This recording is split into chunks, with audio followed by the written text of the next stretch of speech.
Hey, you. Guess what? It's cold outside. You know what time it is? Chili time. So, first, we're going to start with our prep. Here, I've got 5 slices of thick cut bacon, which I'm going to cut into small little slices here so that we can go ahead and cook that down. If you'd like to use more bacon as well, you totally can. Just be sure that you go ahead and you drain off some of that fat when you're done cooking your bacon. Then we're going to go ahead and peel and chop 3 cloves of garlic.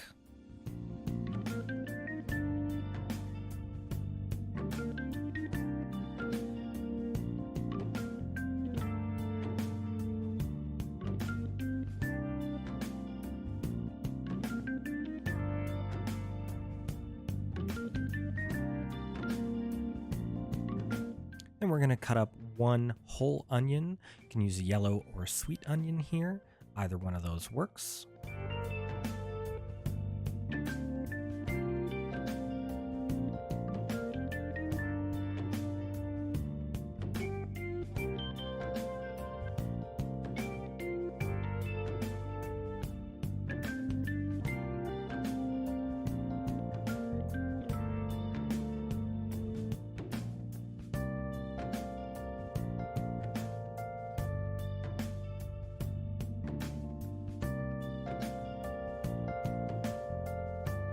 Then we're going to go ahead and cut up 1 bell pepper. You can use any color you'd like. This is a really cool technique that I found where if you cut along the ridges, you can actually go ahead and pop these open and you can discard the top, which makes getting this done a little bit easier. We'll go ahead then and just cut these into little bits.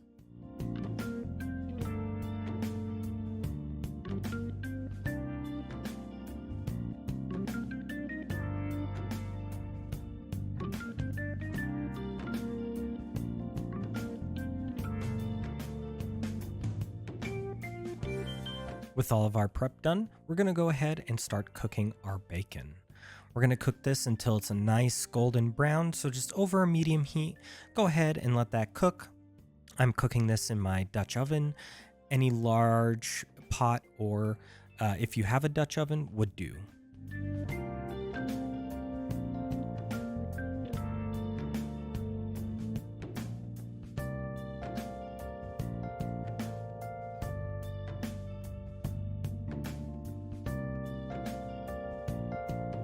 I'm going to go ahead and pull this bacon out of here with a slotted spoon as to let some of the grease drain back into the pan. And again, I do recommend that if you do cook more than 5 slices of bacon, that you go ahead and skim some of that off and remove some of that from your pan. We are going to leave some in there though for cooking. Next, we're going to add our onions to the pan and let those cook down.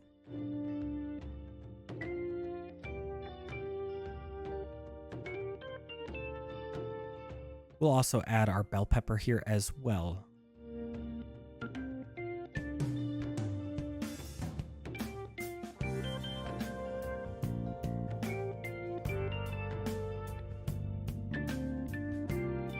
Now, as we cook down these onions and bell peppers, they're going to release water that's going to help deglaze the bottom of the pan, pulling up those lovely golden brown bits on the bottom from the bacon.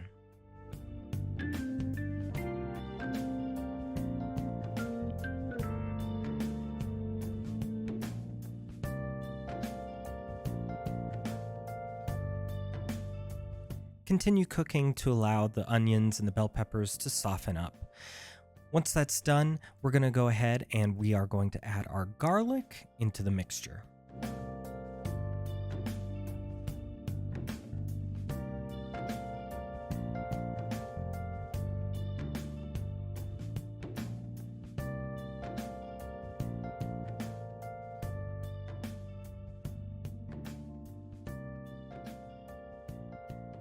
Once we've let our garlic cook and become fragrant, we're going to go ahead and add in our ground beef here.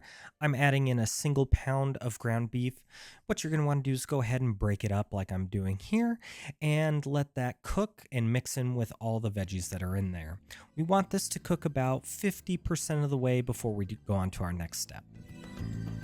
For the spices we're going to be using cumin, paprika, chili powder, onion powder, cayenne pepper, brown sugar, and we've also got some Worcestershire sauce that we're going to be adding into this. We're going to go ahead and add our spice blend here to our meat while that's cooking, so we're still before the 50% mark, just so that it can start absorbing and cooking in with all that flavor.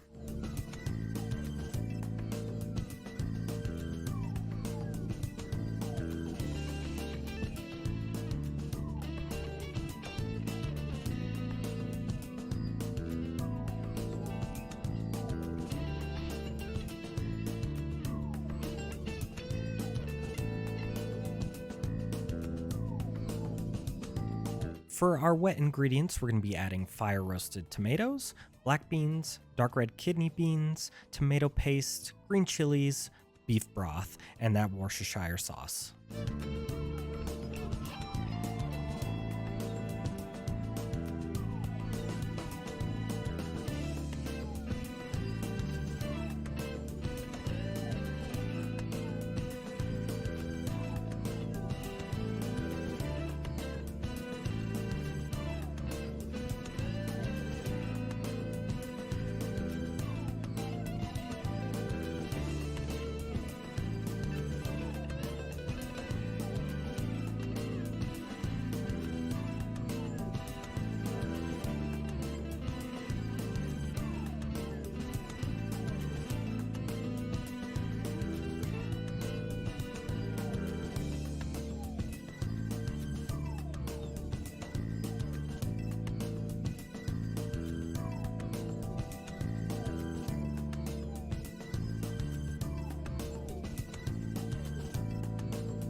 Now for our secret ingredient, we're going to add in a cup of Dr. Pepper. I found that this adds in a nice flavor complexity to the chili itself that's not overwhelming, yet very subtle, but definitely easy to notice.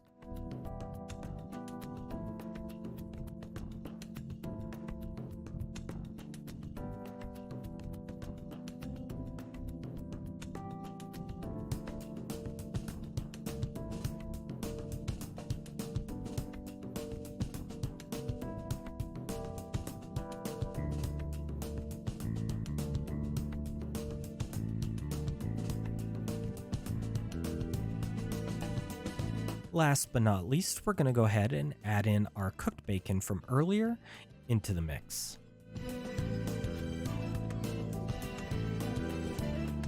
Go ahead and mix everything together, and then we move on to the hardest part, the waiting.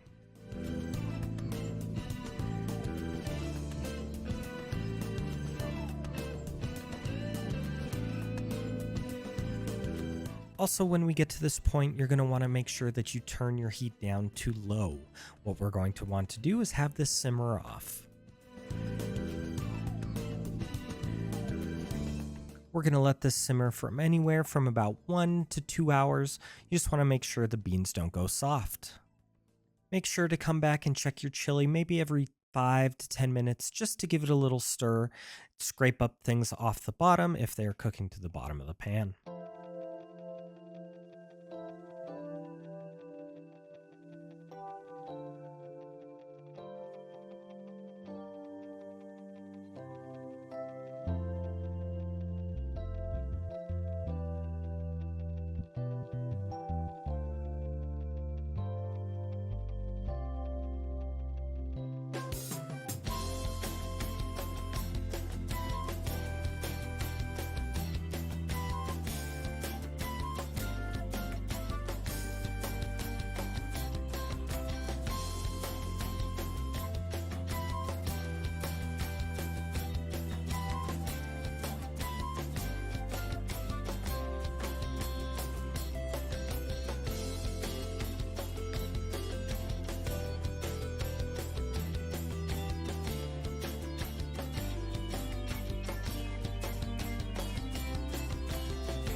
As this simmers down, you're going to see a lot of the liquid evaporate. Make sure you're also doing this with the lid off so that those juices aren't retained, and you're going to see your chili slowly thicken over time.